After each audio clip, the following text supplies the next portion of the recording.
how would you evaluate its process nowadays? Are we still in transition process, or it has already been done? So I think that the transition is over, and we are just operating in a different environment. And so those that don't recognize that the transition is over are probably those that are getting left behind. So where are they, like, as traditional media is concerned, where are they now? In terms, well, it really depends on which. I think it's very organization specific. So there are those that have been doing pretty well in terms of capturing new markets, new market share, and new behaviors of audience. And then there are others that haven't been able to react to the changing ground very well at all. So like I said, it's very specific to the organization. Whereas you look at some like Forbes or Wall Street Journal. I'm sorry for my American perspective, but if you look at some of those, they're doing quite well. And then other, especially smaller news outlets and operations in smaller cities haven't been able to make the change. So then what would be like the key success factors for the smaller or bigger teams to catch up with all the changes that have come in the recent years? So I think that it requires a different kind of thinking. The internal change process just doesn't work that well. It's really a matter of finding smaller teams and individuals and empowering them to work really no differently than their startup competitors are doing. And does it have to do also with technology changes? Does technology change the way we consume or even the content itself? So I don't know how much the technology changes the content. The technology has impacted the way we think about distribution. It impacts the way that we think about addressing audience and viewing different patterns in consumption behavior. I think fundamentally the unit of content hasn't changed that drastically, which is, narrative. But in terms of being most effective and efficient in distribution and also understanding consumption patterns, yeah, I think that's really what technology has changed.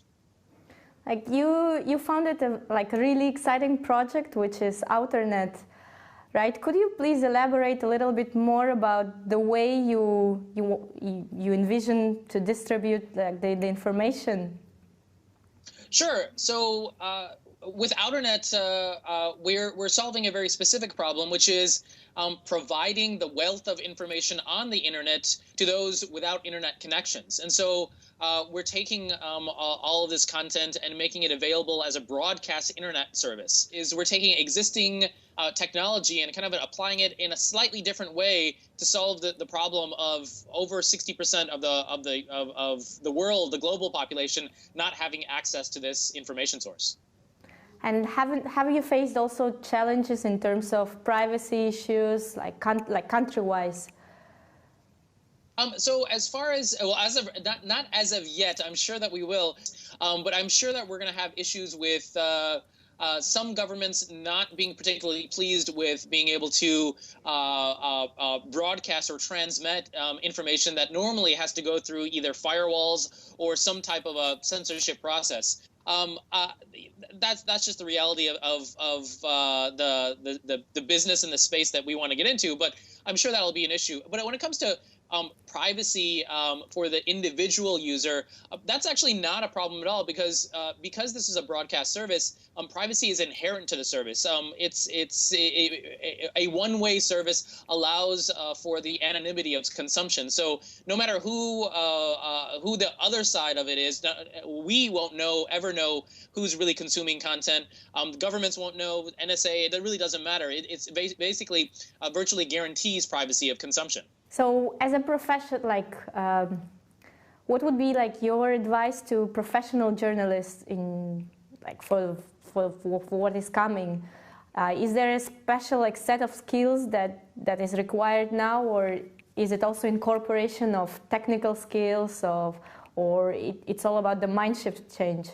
Technically speaking, I don't think as a journalist now you have to be a technical expert on everything, because that's just not possible. I think it's good to be aware of things are changing and what the most successful ways of doing things are. and to see, your counterpart who is maybe working at a digital news startup. What is it? How is it that they think about things? And also, how is it that younger people that don't have a legacy-oriented perspective on things, like a certain way or process, just because it's always been done that way? It's good to understand their way of thinking. But I think ultimately, when it comes to creating your product and producing your content, I mean, ultimately, what will separate you, what distinguishes you from everyone else, is being able to do something that no one else is doing, or doing it in a different way that's more compelling. So I would say that if you one recipe of success, and there's no absolute, is to be a specialist in a certain area and having such depth that no one else can even compete with. Right. So to sum up, what is the future that is coming now, like media-wise and consumption-wise? How do you envision this future? My lens is very much clouded by the work that I'm doing on Outernet.